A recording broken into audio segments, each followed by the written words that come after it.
What is up, everybody? I hope you're having a nice day today. I had some scrap 2x4 and some plywood left over from my office project. Now what I wanted to show you is that you can make something nice out of leftover material, in this case a floating shelf. The 2x4 will be used as an inside frame on which the shelf will slide onto. Some people like to build the shelf itself first and then build the wall frame. I don't think it really matters which order you do it as long as your measurements are good. I decided to make this frame 2.5 inches. Now the dimensions for this shelf is going to be 10 inches deep by 4 feet. So now we gotta do some math. If I'm using 1/2 inch plywood, then I need to subtract 1 inch from the sides in order to determine the width. Then subtract 1/2 inch from the face, which will be 9.5 inches in this case by 47 inches. Pretty straightforward. Next step is to use wood glue and screw everything in while making sure everything is still 90 degrees. This piece was a tiny bit warped, so I had to play around a little, but I got it 90 degrees and it turned out pretty well. I'm not sure how well you can see it in this video, but you can kind of see it lines up well. So my wife wanted a floating shelf in the entryway, and you know what they say, happy wife, happy life. I had already mapped out where all the studs were, so I just wanted to make sure this thing was 90 degrees and level before I screw it in. Frame is attached, feels pretty solid.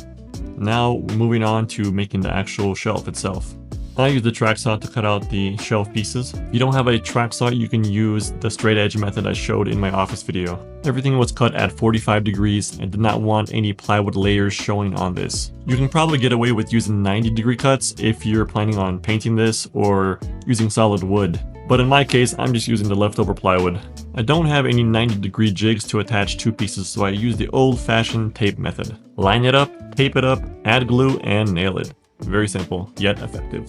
Did this to all of the sides, and now it is complete. And before the glue had even dried, I was anxious to test the fitment.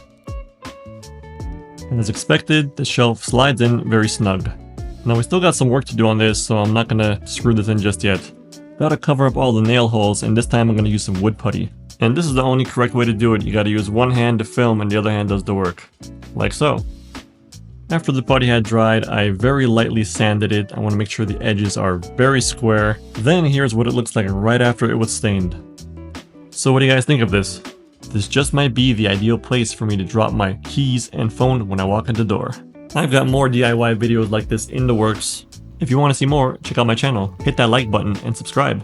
I want to be able to show people that if you own or have access to some basic tools, then you can do some pretty cool stuff with them. Anyways, hope to see you guys in the next one. Thanks for watching.